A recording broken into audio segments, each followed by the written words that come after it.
এখনই তো অ্যাক্সিডেন্টটা হয়ে যেত, তারপর দোষটা হইতো আমার। আরে আজও এখনো দাঁড়ায় আছেন কেন? সরেন। সরি। নাম কি? নূপুর। আপনি কোন দিকে যাচ্ছেন? কেন, আপনি কোথায় যাচ্ছেন? রূপগঞ্জে। আপনি চাইলে আমি আপনাকে ড্রপ করে দিতে পারি। আপনাকে ধন্যবাদ বলে ছোট করব, আপনি সত্যি আমার অনেক বড় উপকার করলেন। আচ্ছা, আপনি এখান থেকে তাহলে কোথায় যাবেন? আমার একটা ফ্রেন্ড আসবে।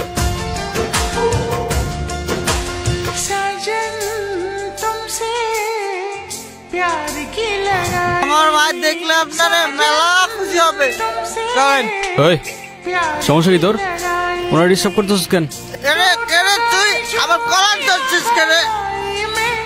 এইটা আপনার ফ্রেন্ড, ওর জন্য আসছিলেন? না, উনি আমাকে অনেকক্ষণ ধরে বিরক্ত করতেছে। এই বউ, এটা কে? ওই, কি লাগে ও তোর?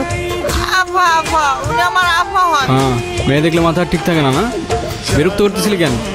বিরক্ত নয় তো গুরু, আমি ওনাকে প্রোটেকশন দিচ্ছি। এলাকা তো ভালো না, মাল করে ভরা।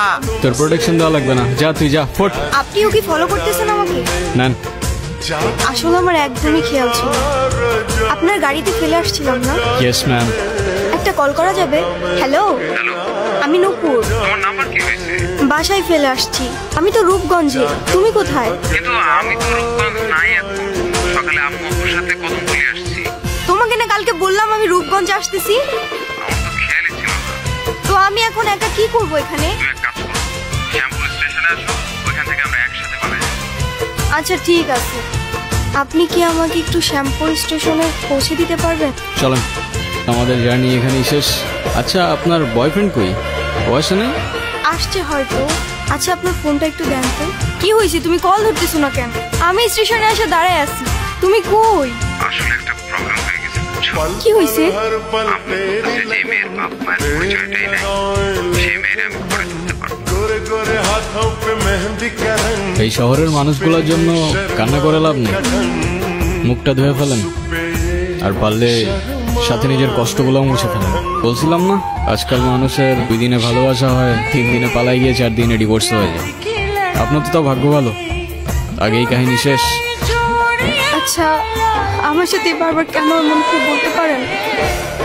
আচ্ছা, কি হয়েছে বলেন তো? সে যেই তো আসে নাই, আপনি বাসায় ফিরে যান। না, আমি আর ওই বাসায় ফিরতে পারবো না, আর কখনো ফিরতে চাই না। ফিরতে চান না মানে? ঠিক বুঝতে পারলাম না। মা বাবা হারানোর পর আমি আমার মামা বাড়িতেই বড় হয়েছি। মা বাবার ভালোবাসাটা কি সেটা আমি কখনোই বুঝে উঠি নাই। আমি ভাবতাম মামা মামির মধ্যেই হয়তো আমি আমার বাবা মার ভালোবাসাটা খুঁজে পাবো, কিন্তু আফসোস।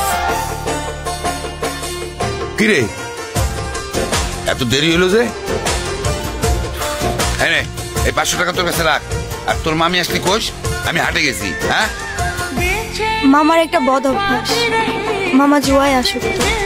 3 বেলা না খেয়ে থাকলেও তার জুয়া ছাড়া এক মুহূর্ত চলতো না, আর তার জুয়ার সঙ্গী ছিল জাহাঙ্গীর। এগুলো ওরে পড়ায় নিয়ে আসো, আজকে জাহাঙ্গীরের লগে ওর বিয়া দিব। কি কর, মাইয়াটার তো কিছুই কর নাই। কেন ওরে করা লাগবো কেন? বেশি কথা বাড়ানো তো, যাও ওরে রেডি করে নিয়ে আসো, যাও। তোর মামায় আমার জীবনটা নষ্ট করছে, এখন তোর জীবনটা নষ্ট করবে। শুনছি 7-8টা বউ আছে, সংসার করতে পারে না।